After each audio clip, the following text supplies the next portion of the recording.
তাহলে শান্তি রক্ষায় জাতিসংঘ জয়ী সেনাবাহিনী, সেনাপ্রধান কিংবা তাদের পছন্দের শান্তিতে নোবেল প্রধান উপদেষ্টা, এদের আমরা প্রশংসা করি কি করে? জাতিসংঘ প্রতিবেদন বলছে 4 তারিখ গভীর রাত পর্যন্ত সেনাপ্রধান আবার গণভবনে শেখ হাসিনাকে বলে এসেছেন যে তিনি মার্চ টু ঢাকা কর্মসূচিতে বিক্ষোভকারীদের ঢল, ঢাকামুখী ঢল ঠেকাবেন ঢাকার এন্ট্রি পয়েন্টগুলোতে।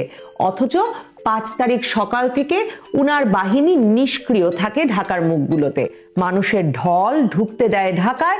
সেনাপ্রধান একদিকে ভারতীয় সেনাপ্রধানের সঙ্গে কথা বলে শেখ হাসিনাকে সেখানে পাঠানোর ব্যবস্থা করেন, অন্যদিকে রাজনৈতিক দলগুলোর সাথে বসেন ইন্টারিম গভর্নমেন্ট গঠন নিয়ে আলোচনায়, যে আলোচনায় দুপুর 3টার সময় জাতির উদ্দেশ্যে বক্তৃতা দেওয়ার আগেই তিনি সেনা সদর দফতরে জড়ো করে ফেলেছেন জামায়াতের আমির আসিফ নজরুল থেকে হেফাজতে ইসলামের মামুনুল হক কিংবা জোনায়েদ সাকিকে। ভাবার কোনো কারণ বোধহয় নেই যে শেখ হাসিনাকে হেলিকপ্টারে তুলে দেওয়ার পর তিনি এই বিভিন্নমুখী রাজনৈতিক নেতৃবৃন্দের সঙ্গে আর সুশীল সমাজের প্রতিনিধি হিসেবে ডক্টর আসিফ নজরুলের সঙ্গে যোগাযোগ শুরু করেছিলেন। তবে হানাহানি মারামারি সেনাপ্রধান বন্ধ করতে না পারলেও ডক্টর ইউনূসকে যে উনি এনে সরকারে বসার ব্যবস্থা করে দিয়েছেন 18 মাসের মধ্যে একটা নির্বাচন অনুষ্ঠান করবার জন্য, সে কথা কাল সেনাপ্রধান তার বক্তব্যে একরকম পরিষ্কার করেছেন। ইউনূস সরকারের যেহেতু কোনো সাংবিধানিক ভিত্তি নেই, আমি জানি না সে কারণেই কিনা, এবং তাই তার প্রধান উপদেষ্টা পদ বা সরকারের পদমর্যাদার ক্রম বা ওয়ারেন্ট অফ প্রেসিডেন্সে তার অবস্থান সেনাপ্রধানের অনেক ওপরে, এগুলো মানেন না বলেই কিনা জানি না সেনাপ্রধান সরাসরি ডক্টর ইউনূসকে ডক্টর ইউনূস হিসেবেই তার নাম উল্লেখ করেন এবং বলেন, আমরা দেশে একটা ফ্রি, ফেয়ার অ্যান্ড ইনক্লুসিভ ইলেকশনের জন্য ধাবিত হচ্ছি। তার আগে যেসব সংস্কার করা প্রয়োজন অবশ্যই সরকার এদিকে হেল্প করবে। সরকার তার মানে সেনাবাহিনীর নির্বাচন অনুষ্ঠানের প্রতিশ্রুতি রক্ষার জন্য সহায়তা করছে মাত্র। সেনাপ্রধান ভাবছেন নির্বাচন অনুষ্ঠানে তাদের হেল্প করাই ডক্টর ইউনূসের একমাত্র অ্যাসাইনমেন্ট। এ প্রসঙ্গে সেনাপ্রধান আরো বলেন, আমি যতবারই ডক্টর ইউনূসের সঙ্গে কথা বলেছি, he completely agrees with me. Doctor Yunus সেনাপ্রধানের সঙ্গে সম্পূর্ণ একমত হয়েছেন যে there should be free, fair and inclusive election, মানে অবাধ, সুষ্ঠু এবং অন্তর্ভুক্তিমূলক ইলেকশন হওয়া উচিত। এখন এই অন্তর্ভুক্তিমূলক ইলেকশনে কি আওয়ামী লীগ অংশ নিতে পারবে সেটা অবশ্য সেনাপ্রধান গতকাল পরিষ্কার করেননি। তিনি যা বলেছেন সেখানে যদি আবার ফিরে যাই, সেনাপ্রধান বলছেন and that election should be within December, সেই নির্বাচনটি হতে হবে ডিসেম্বরের মধ্যে, অথবা তার ভাষায় যেটা আমি প্রথমেই বলেছিলাম যে 18 মাসের মধ্যে একটা ইলেকশন। তার মানে ডক্টর ইউনূসকে সরকারে বসানোর আগেই তিনি বলে দিয়েছিলেন যে 18 মাসের মধ্যে নির্বাচন দিতে হবে, এবং সেনাপ্রধান বলছেন তার মনে হচ্ছে সরকার সেদিকেই ধাবিত হচ্ছে।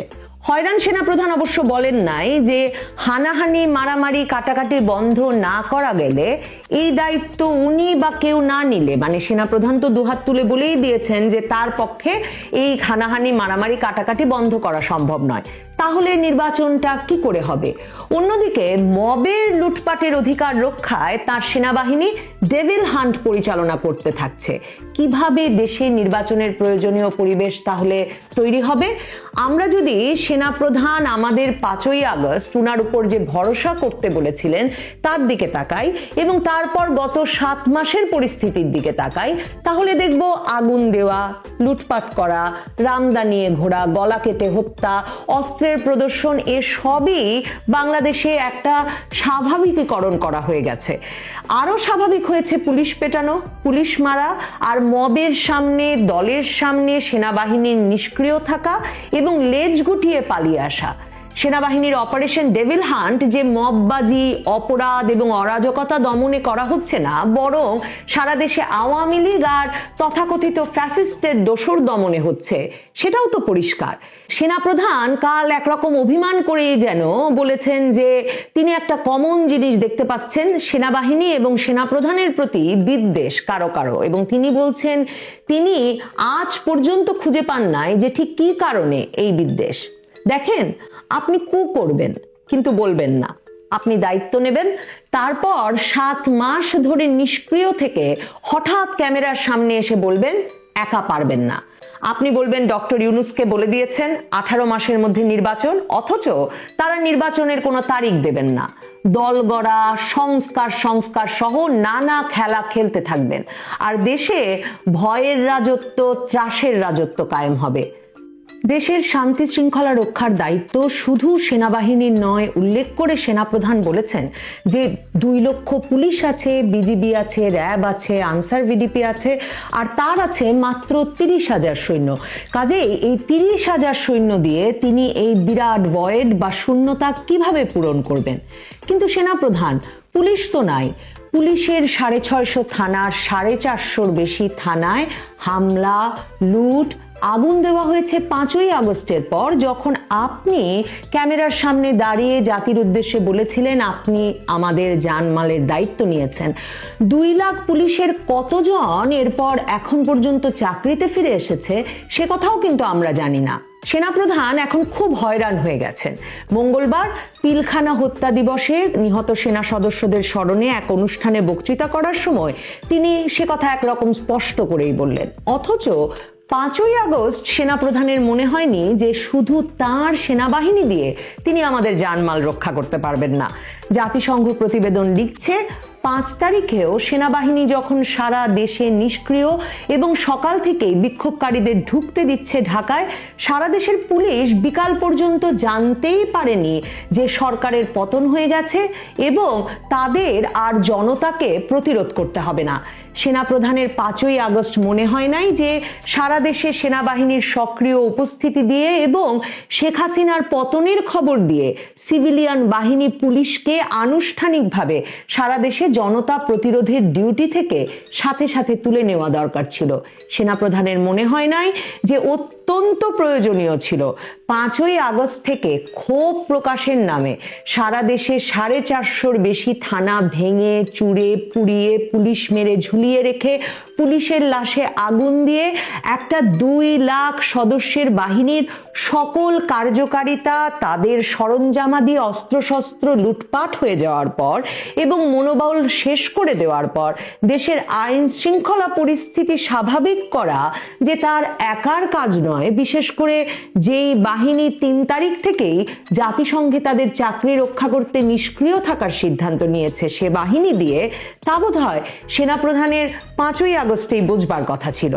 সেনাবাহিনী কু করবে, তারপর কু শেষে সেনাপ্রধান এসে জানমালের দায়িত্ব নেবেন ক্যামেরার সামনে দাঁড়িয়ে মুখের কথায়, কিন্তু তিনি বা তার সৈন্যরা কোথাও কোনো অরাজকতা থামাতে সক্রিয় হবেন না 7 মাসের মধ্যে।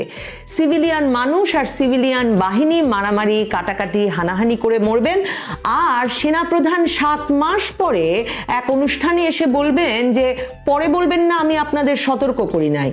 আসল কথা, পরে আর আগে আবার কি? সেনাপ্রধান তো জাতিসংঘের চাকরি হারানোর ভয়ে কু যে করেছেন সেটাই এখনো মুখ ফুটে বলতে পারছেন না। জাতিসংঘ প্রতিবেদনে স্পষ্ট এসেছে যে জাতিসংঘ সতর্ক করবার পর যে সেনাবাহিনী যদি বিক্ষোভ দমনে গুলি চালায় তাহলে তাদেরকে হয়তো আর শান্তিরক্ষী মিশনে নেওয়া হবে না, এমন সতর্কবাণী আসবার কারণেই হয়তো সেনা সদর দপ্তরে 3 তারিখেই সিদ্ধান্ত নেওয়া হয়েছিল যে সেনাবাহিনী নিষ্ক্রিয় থাকবে। এখন সে সময়কার ছাত্র আন্দোলনের নানা জনের ফেসবুক পোস্টে পরিষ্কার যে 3 তারিখেই ছাত্র শিবির নেতা সাদিক কায়েম ডক্টর ইউনূসের অন্তর্বর্তীকালীন সরকারের প্রধান হওয়ার বিষয়টি চূড়ান্ত করেন, আর 3 তারিখেই শেখ হাসিনার পদত্যাগ অর্থাৎ 1 দফা 1 দাবি ঘোষণা করা হয় শহীদ মিনার থেকে। অথচ জাতিসংঘ প্রতিবেদন বলছে 4 তারিখ গভীর রাত পর্যন্ত সেনাপ্রধান আবার গণভবনে শেখ হাসিনাকে বলে এসেছেন যে তিনি মার্চ টু ঢাকা কর্মসূচিতে বিক্ষোভকারীদের ঢল, ঢাকামুখী ঢল ঠেকাবেন ঢাকার এন্ট্রি পয়েন্টগুলোতে। অথচ 5 তারিখ সকাল থেকে উনার বাহিনী নিষ্ক্রিয় থাকে ঢাকার মুখগুলোতে। প্রেসিডেন্ট ডোনাল্ড ট্রাম্প বাংলাদেশে পলিটিক্যাল ল্যান্ডস্কেপ স্ট্রেংথেন করতে বা রাজনৈতিক দৃশ্যপট শক্তিশালীকরণে একটি নামধাম পরিচিতিবিহীন প্রতিষ্ঠানকে $29 মিলিয়ন দেওয়া হয়েছে, আর ভারতে ভোটার উপস্থিতি বাড়াতে কোনো এক নির্বাচনে $21 মিলিয়ন খরচ হয়েছে এমন মন্তব্য প্রকাশ্যে করবার পর থেকেই বাংলাদেশে মানুষের মধ্যে ফেসবুকে ভীষণ কৌতূহল দেখা যাচ্ছে, জল্পনা কল্পনা চলছে যে কোন সে প্রতিষ্ঠান, যে দুজনের মাত্র প্রতিষ্ঠান, প্রেসিডেন্ট ট্রাম্পই যেমনটা বলছেন $10,000-20,000 নয়, $29 মিলিয়ন নিয়ে নিল পলিটিক্যাল ল্যান্ডস্কেপ বদলাতে। আর ভারতে সরকার তদন্ত করে দেখছে মার্কিন সহায়তা পেয়েছে কোন কোন প্রতিষ্ঠান, কি কি কাজে এবং কিভাবে তারা সেটি খরচ করেছে। আর সংবাদ মাধ্যমও এই বিষয়গুলো খতিয়ে দেখছে এবং মার্কিন নথিগুলো যাচাই করে দেখছে কোন কোন প্রতিষ্ঠান, কোন কোন দেশ কি ধরনের সহায়তা পেয়েছিল ইউএসএআইডির কাছ থেকে।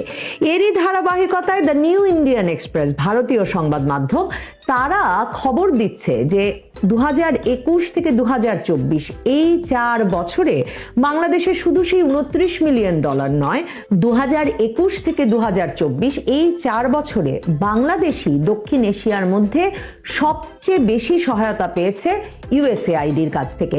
এবং 1.89 বিলিয়ন মানে প্রায় $190 কোটি মতো যে খরচ হয়েছে মার্কিন যুক্তরাষ্ট্রের তরফে বাংলাদেশের উন্নয়ন সহযোগিতায়, তার মধ্যে একটা বিরাট অংশ খরচ হয়েছে বাংলাদেশের সুশীল সমাজ, বাংলাদেশে অবাধ তথ্য প্রবাহ নিশ্চিতকরণে সংবাদ মাধ্যমের পেছনে এবং রাজনৈতিক অংশগ্রহণ নিশ্চিত করতে রাজনৈতিক দলগুলোর পেছনে। বাংলাদেশের 2021 থেকে 2024 সাল এই সময়টায় কি করে সুশীল সমাজে প্রতিনিধি, রাজনৈতিক দলের অংশগ্রহণ নিশ্চিতকরণ এবং অবাধ তথ্য প্রবাহ খাতে বাংলাদেশে মার্কিন সহায়তার পরিমাণ বেড়েছে, এই যে বড় ধরনের অঙ্ক তারা খরচ করলো বাংলাদেশের সুশীল সমাজ, সংবাদ মাধ্যমের প্রতিনিধি, নির্বাচনের নামে এবং রাজনৈতিক দলের অংশগ্রহণের নামে, এর মাধ্যমে কি ফল চেয়েছিল তারা? যে নির্বাচন করলে পরে আওয়ামী লীগ সরকারকে নিষেধাজ্ঞা দেওয়ার হুমকি দিচ্ছিল মার্কিন সরকার, বাইডেন প্রশাসন, যে নির্বাচনের আগে বারবার তৎকালীন প্রধানমন্ত্রী বলছিলেন মার্কিন সরকার হস্তক্ষেপ করতে চাইছে, সে নির্বাচনের পেছনে যে $6.8 মিলিয়ন খরচ করলো, কিংবা রাজনৈতিক দলগুলোর পেছনে যে $8.8 মিলিয়ন খরচ হলো, ভাববার কি কোনো কারণ আছে? তা আওয়ামী লীগ সরকার কিংবা আওয়ামী লীগ দলীয় রাজনৈতিক সদস্যরা পেয়েছিলেন? ইউনূস সরকারের কোনো আগ্রহ নেই জানবার যে এই যে বিপুল পরিমাণ টাকা বা ডলার খরচ হলো বাংলাদেশের গত 4 বছরে 2021 থেকে 2024 পর্যন্ত সুশীল সমাজের প্রতিনিধি, সংবাদ মাধ্যমে অবাধ তথ্য প্রবাহ নিশ্চিতকরণে কিংবা রাজনৈতিক অংশগ্রহণ নিশ্চিতকরণে। কোন রাজনৈতিক দল, কোন সংবাদ মাধ্যম, কোন সুশীল সমাজের প্রতিনিধিরা এই অর্থ বা এই অর্থের ভাগ পেলেন? এই কৌতূহল না থাকার একটা কারণ হতে পারে যে ডক্টর ইউনূস সরকারের তো সবই জানবার কথা, হয়তো সরকার সেসব তথ্য জানেন, তাহলে সরকার কেন এই তথ্যগুলো দিচ্ছেন না সে বিষয়, সেই কৌতূহল আরো শক্ত হচ্ছে আমাদের মতো সাধারণ মানুষের মনে। দেখুন, শেখ হাসিনা সরকারের সঙ্গে মার্কিন যুক্তরাষ্ট্রের সরকারের, জো বাইডেন প্রশাসনের যে ধরনের মন কষাকষি বা যে ধরনের তিক্ত সম্পর্ক ক্রমেই স্পষ্ট হয়ে উঠছিল গত 4 বছর ধরে, সেখানে ঠিক রাজনৈতিক দল বলতে মার্কিন সরকার যে বাংলাদেশে আওয়ামী লীগের পেছনে সে টাকা খরচ করেনি তা বোধহয় এক রকমের ধারণা করা যায়। আর যদি বা আওয়ামী লীগ সরকারের পেছনে মার্কিন যুক্তরাষ্ট্র এত টাকা খরচ করে থাকে, সে তথ্য বের করে আনতে ডক্টর ইউনূসের সরকারের এই গড়িমসি বা অনীহা কেন? আমার আরো প্রশ্ন থেকে যায়, ডক্টর ইউনূস সরকার 5ই আগস্টের পর থেকেই বৈষম্য বিরোধী ছাত্র আন্দোলন, যে ছাত্র প্রতিনিধিরা সরকারে আছেন, এবং ডক্টর ইউনূস সরকার, তারা সকলে সদল বলে ক্রমাগতভাবে বলে যাচ্ছেন যে বাংলাদেশের সকল সংবাদ মাধ্যম, সকল সম্পাদক ফ্যাসিস্টের দোসর ছিল। তাহলে প্রশ্ন জাগে, কোন কোন সে সংবাদ মাধ্যম, কোন কোন সে মিডিয়ার মানুষজন যাদের পেছনে মার্কিন যুক্তরাষ্ট্র এ অর্থ খরচ করলো যাতে বাংলাদেশে 2021 থেকে 2024 সাল পর্যন্ত অবাধ তথ্য প্রবাহ নিশ্চিত হতে পারে?